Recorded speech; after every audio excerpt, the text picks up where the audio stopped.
যে যেহেতু নৌকা নাই ব্যালটে, ব্যালটে নৌকা নাই, ব্যালটে ভোটও দেবে না আওয়ামী লীগের, কোনো নেতাকর্মী ভোট দেবে না। আমরা আমরা ভোট দেবো কোথায়? হ্যাঁ, এখন আমাদের কাছে অনেকে আসবে, অনেকে মিঠে মিঠে কথা বলবে, অনেকে পটাবে, অনেক কিছু করবে, কিন্তু আমাদের এটাই মাথায় রাখতে হবে যে ওই ব্যালটে আমরা ভোট দিতে পারি না বা আওয়ামী লীগ ভোট দেবে না। আমরা নির্বাচন বর্জন করি না, আমরা নির্বাচন করতে চাই, কিন্তু ওরা আমাদের করতে দেবে না। ডিফারেন্সটা ওখানে, তফাৎটা ওখানেই। বিএনপি বর্জন করেছে, আমরা বর্জন করি না।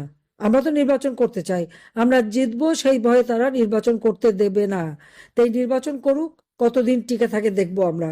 এক মাঘে শীত যায় না, কাজে এটা মাথায় রাখতে হবে। দিন ফিরে আসবে, ওই অত্যাচারীর দিন বেশি দিন থাকে না। এখন নির্বাচন দিয়েছে, এটা কোন ধরনের নির্বাচন? আওয়ামী লীগ আমলে নির্বাচন নিয়ে প্রশ্ন তোলে। কই, আমরা তো কোনো দল নিষিদ্ধ করিনি নির্বাচন করতে পারবে না। বিএনপি কে কি আমরা নিষিদ্ধ করেছিলাম? আমরা নিষিদ্ধ করি নাই। বিএনপি নিজে ইলেকশন করেনি, কেন করেনি? এটা খুব স্পষ্ট। 2008-এ যে নির্বাচন, সেই নির্বাচন নিয়ে তো কেউ প্রশ্ন উঠাতে পারে না। সেই নির্বাচনের রেজাল্টটা কি ছিল? আওয়ামী লীগ এককভাবে 48% ভোট পায়, 259 আসনে নির্বাচন করে। বাকি আসনগুলি আমরা শরিক দলকে দিয়ে দিই। 259 আসনে আমাদের নৌকা মার্কা নিয়ে আমরা ভোট করে 233টা আসন আমরা পেয়েছি। আর বিএনপি জামাতকে সাথে নিয়ে 20 দলীয় ঐক্য জোট করে 300 আসনে নির্বাচন করে 32% ভোট পেয়েছিল, 30টা আসন পেয়েছিল। এই রেজাল্টের পর বিএনপি আর নির্বাচনই করতে চায়নি। 2014 সালে আমি নিজে তো খালেদা জিয়াকে প্রস্তাব রেখেছিলাম, পার্লামেন্টে যে কটা নির্বাচিত প্রতিনিধি আছে সকলকে নিয়ে নির্বাচনকালীন সরকার গঠন করে আসেন আমরা নির্বাচন করে আপনি যে মন্ত্রণালয় চান সেই মন্ত্রণালয়ে দেব।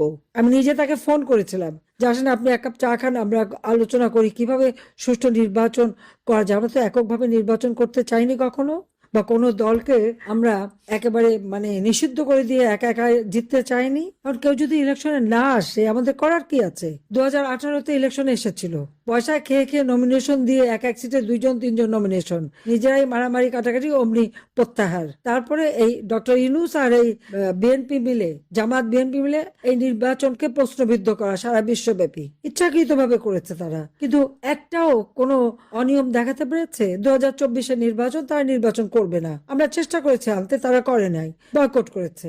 আওয়ামী লীগ নির্বাচন করে বেরিয়ে এসেছে। এই নির্বাচন নিয়ে যে প্রশ্ন করে, আজ পর্যন্ত দেখাতে পেরেছে যে এই নির্বাচনে একটা অনিয়ম হয়েছে বা কোনো একটা নির্বাচন কেন্দ্রে খুনোখুনি হয়েছে বা কোথাও মারামারি? কিছু তো দেখাতে পারবে না, কিন্তু অভিযোগ আছে এবং ইন্ডাস্ট্রির টাকা আছে, পয়সা আছে, সেই পয়সা দিয়ে সারা বিশ্বব্যাপী অপপ্রচার করে বেড়াচ্ছে। কিন্তু আজকে যে নির্বাচন, কেন আওয়ামী লীগকে নিষিদ্ধ করা হলো? আওয়ামী লীগ কেন ইলেকশন করতে পারবে না? কেন আমাদের নৌকা থাকবে না? তার কারণটা খুব স্পষ্ট। তারা জানে যতই আমার বিরুদ্ধে বদনাম দিক, যতই আমাকে মৃত্যুদণ্ড দিক, আওয়ামী লীগ যদি ইলেকশনে অংশগ্রহণ করে জনগণ আওয়ামী লীগকেই ভোট দেবে।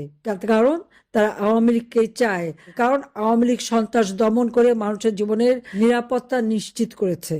আওয়ামী লীগ জনগণের আর্থসামাজিক উন্নতি করে তাদের মাথাপিছু আয় বৃদ্ধি করেছে, তারা খেয়ে পড়ে সুখে ছিল, শান্তিতে ছিল। আওয়ামী লীগ রাস্তাঘাট, পুল, ব্রিজ সবকিছু উন্নতি করে মানুষের যোগাযোগ ব্যবস্থা সহজ করে দিয়েছে।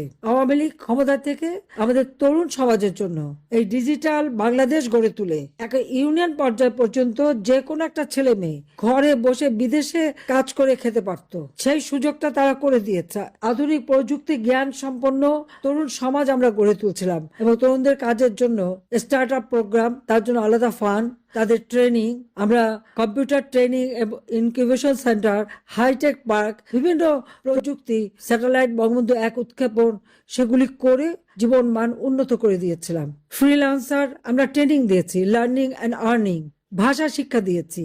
আমাদের বেকার সমস্যা আমরা দূর করেছিলাম, মাত্র 3% ছিল।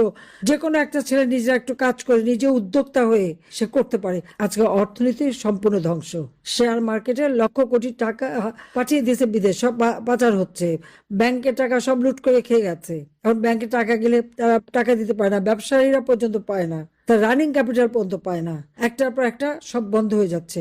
এইরকম ভাবে একটা দেশকে কেউ হাতে তুলে ধ্বংস করে, তার মধ্যে এতটুকু দেশপ্রেম নেই। হ্যাঁ, আমাদের কষ্ট হচ্ছে আমাদের নেতাকর্মীদের, কারো ঘর নাই, বাড়ি নাই, বাড়িতে থাকতে পারে না, বা পরিবারের সাথে দেখা করতে পারে না, চিকিৎসা নিতে পারে না। তার উপর তাদের অত্যাচার নির্যাতন যেভাবে গায়ে হাত তুলছে, কারা কারা করছে সমস্ত নাম তালিকা করে রাখতে হবে। আর আমার বিরুদ্ধে তো একটা তো হচ্ছে প্রায় 400-র উপরে মামলা, হত্যা, আমি হত্যা করেছি। তার উপর আবার মৃত্যুদণ্ড দিয়েই দিয়েছে, তো এখন আর ভয় কিসের? ওই শাস্তি তো পেয়ে গেছি। এবং ওই নির্বাচনে সবাইকে বলে দিতে হবে জনগণকে যে আপনাদের ভোট কেন্দ্রে যাওয়ার দরকার নাই, ভোট তোরা নিজেরা ঘোষণা দিয়ে নেবে, তারপর তাদের নির্বাচনের কি হয় সেটা আমরা দেখব। এরপরে সরকার গঠন কারা করে আর কিভাবে চলে সেটা আমরা দেখব। জনগণকে এ ব্যাপারে শক্ত থাকতে